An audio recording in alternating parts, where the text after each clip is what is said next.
I just glanced at some bread when a steel cable shot through my chest. The killer even found time to show contempt for me before ruthlessly dragging me away.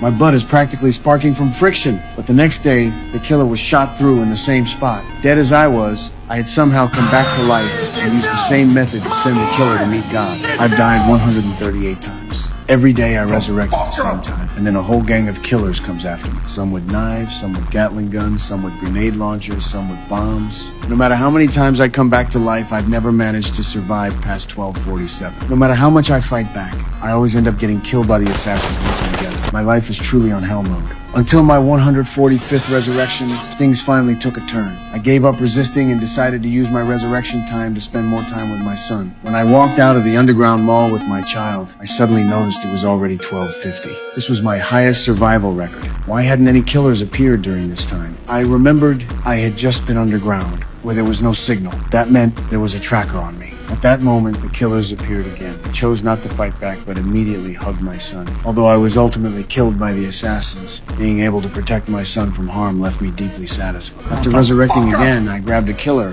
and forced him to tell me where the locator was installed, but he refused to talk. I found a friend at a security company who told me that teeth were the most suitable place to install a tracker. That's when I remembered getting a dental implant yesterday. The tracker must have been placed then. I rushed to the bathroom, and after pulling out my last tooth, I finally found the tracker. I used the tracker as bait to lure the killers over and sent them all to meet God. Next was to find the mastermind behind it all. Arriving at the perimeter wall, I floored the accelerator but crashed straight into the wall and ascended to heaven. On my second attempt at breaking through, I drove the sports car and flew right in. There were dozens of security guards inside who fired wildly at the car, but I wasn't actually in it. I used gas canisters to send them to meet God. But what I didn't expect was that the security captain was right next to me, so once again I met God. On my third attempt, I killed the assassin, who looked a lot like me, disguised myself as him, and used his ID card to infiltrate the base. Taking the elevator to the top floor, there was a burly soldier in the elevator who asked me to swipe my card. When I swiped it, I discovered I didn't have clearance, and then the soldier sent me to meet God. On my fourth attempt at the boss level, I came to the elevator and took out the soldier first. When I emerged from the elevator,